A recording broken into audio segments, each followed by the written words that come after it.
Hello peoples! In today's video we're going to be using the Reliant Tana, and this build comes as a suggestion from one of the subscribers that we have, Presidente, and we're going to use 6 size 2 fixed weapons. Now I did not know that the Tana could do this, but there's 2 special mounts that go on the tips of the wings that allow you to swap out the gimbaled weapon for 2 size 2 fixed. And you get 6 Gatling guns in this particular configuration because we're going to be using the Scorpion GT-215 Gatling guns. They're all going to be overclocked. For the shields, we're going to have a Guardian and an FR66, also overclocked. And for the power plant, we're going to have a Danaflux. That one's going to be overclocked. For the coolers, we're going to have 2 bracers. They're not overclocked because it doesn't matter. You can't overclock coolers. So, as usual, a link for this build will be in the video description. After you watch the video, if you like what you see and you want to have a little fun and you have a starter ship like the Tana here, give it a shot. Check it out. Then come back, leave a comment. Let us know. Did you like it? Did you hate it? What you would change on it? All that good stuff. I'd like to point out that for a starter ship, this isn't bad. It's got its limitations, obviously, but it's not bad. The other thing is it can hold 20 size 2 missiles. You can only fire 2 at a time, but still, 20 size 2 missiles? That's not bad at all. So it's definitely worth considering. If your budget is limited, you can't get some of the bigger ships out there, and you want something that can, carry 2 people around and still have some combat capabilities, this ship's not bad. It may not be for everyone, but it's not bad.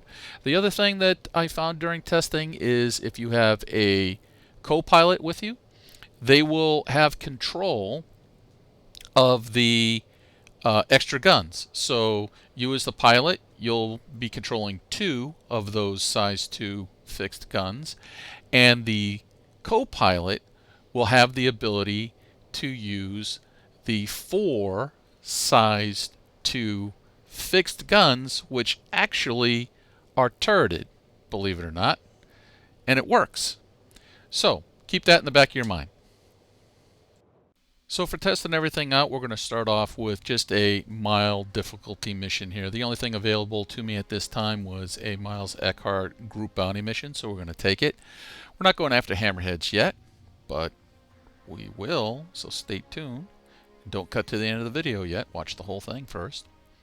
One of the things that I would like to point out is with the unusual vertical profile of this ship, you can kind of hide in between asteroids and stuff. Now right now, not a big deal, but later on when scanning gets a rework and all that stuff, it might be a pretty good advantage to be hanging out in between 2 asteroids sandwiched like this to kind of shield you from scans and stuff, if you're a pirate or if you're waiting to jump pirates.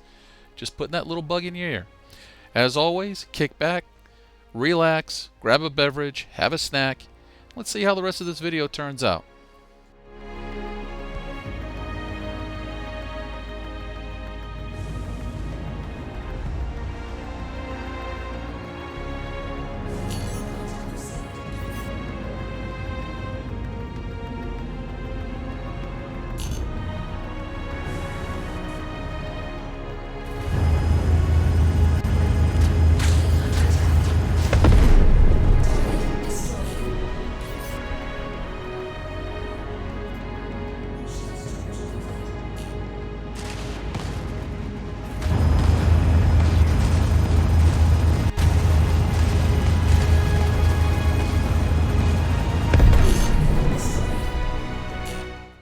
Well, there you go. We took out both Hurricanes.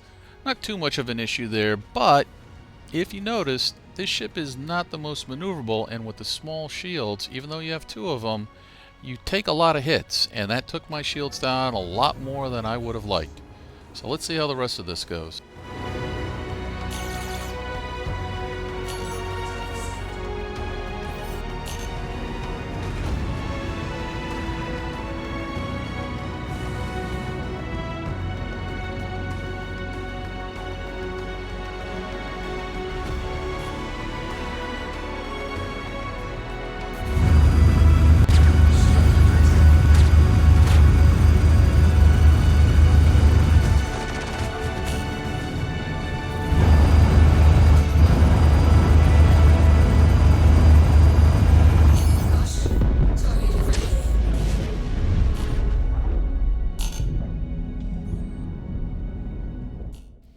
Well, as you saw, no problems taking out that Valkyrie.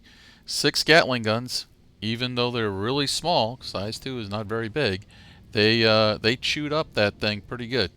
So it's like a little buzzsaw going. I think Presidente said it was like using a Gatling chainsaw, which is a pretty good description.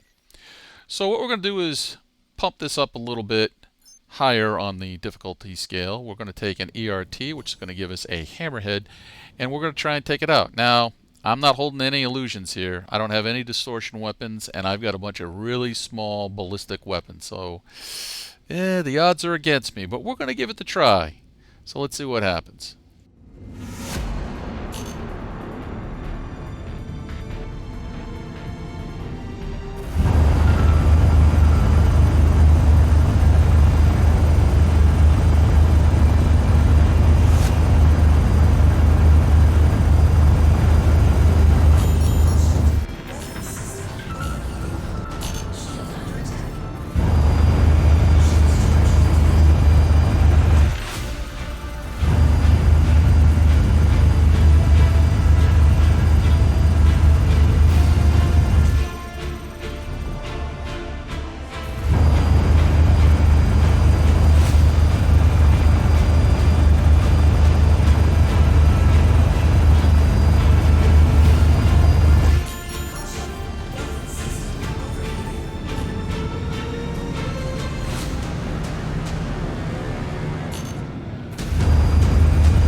Oh man, don't you just hate it when that happens?